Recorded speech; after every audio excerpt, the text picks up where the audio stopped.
Welcome back to Project Management and Collaboration within 2020 Construction Cloud. Let's go into our 2020 Applications menu and click on our Project Center. There's a couple projects here, and this one has some project management documents related to it. A submittal, some drawings, some specifications. This job's early in the process and we're getting going, but there's people on the outside we may want to collaborate with. People that aren't necessarily part of our internal organization, but we want them to be able to see some or all of these documents and maybe some others. So within this project, I'm going to click on Edit. At the bottom, there's a tab here for portal users. As I click on that, I get a list of users. I don't have any in here now. So these are people that are outside of my company that I may want to give access to this project via the internet. So I'll click on Add an Item. Enter my first user by clicking again. I don't have anybody existing, so I'm going to create a new user. Great. And I'm going to hit Create and Edit here after I type their name in. Okay, so it puts that name in here. Let's copy it to make things easier for me in the next few steps. And then we'll skip down to this last field. Whether this person exists in my 2020 directory or not, as somebody that maybe I've already set up, I want to click on this related partner. And if they were here, I could just type their name again and they might pop up. We see they're not in the list, so I'll create and edit from here. So the first screen we were on is the portal user, but we have to have them as a contact in our directory first. So I'll set them up. If they're related to a company that's not set up, well, let me set up that company. So first I'll do that. So I'll set up the company. I'll give the company its name. I'll just call it 2020 Construction.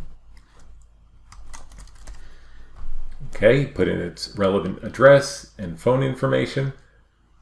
And down below it, I can create contacts. So within the company, I can create additional contacts. So let's do that.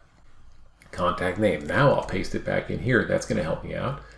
Title, Mr., Ms., Mrs., etc. Job position. Maybe you want to say it's project manager, foreman, some other type of contact, architect maybe. All right, and a valid email address. And let's put mine in here. Fantastic. And I can continue with phone information and any other notes I want. If I have other contacts within the same company, in this case 2020 Construction, to add, I can click Save and New and then move right into them. But I'm done here, so I'll click Save and Close. And we see as we go back here that that contact is listed within the company of 2020 Construction. So if I save this now, it'll back me up to my screen where I was entering the portal users. And you'll see that the name actually flipped to 2020 Construction. That's because it's trying to match the related partner that it thinks I set up. Well, I did set up that company now, but I did more than that. I set up the user too. So let's take that out of there and just type Gary in here. And we see Gary in the list. We see other Garys also, but I know this is the one I want because it shows the company name first, followed by a comma, and then the contact name. So if I click that, most of the information is now filled in for me. An email address here, the related company, and the name's been updated up top here. Okay, so one field is not populated. That's the login. This is what the external user is going to use to access the system. So typically we recommend the email address because they know what that is. This will be case sensitive. I'll just copy this and paste it into here. It doesn't have to be the email address, but it's what we recommend because it's going to be consistent from the user to the contact. Okay, so I'll save this. And now the system knows, it'll save it into the project here, that this user is related to this job.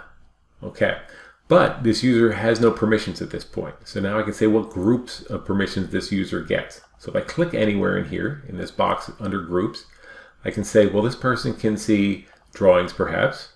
If I click again, I can say maybe they can see specifications. And if I want, I can go to submittals also. I can pick all of these options if I have permission to do so. So I'll select another one for RFIs, daily logs, and so on. When I'm done with that, I can save it or add additional users. I'll just save here in this case. Now, Gary Fredericks will be receiving an email on the outside. And in the next video, you can see what that person sees and how to navigate the system on that end.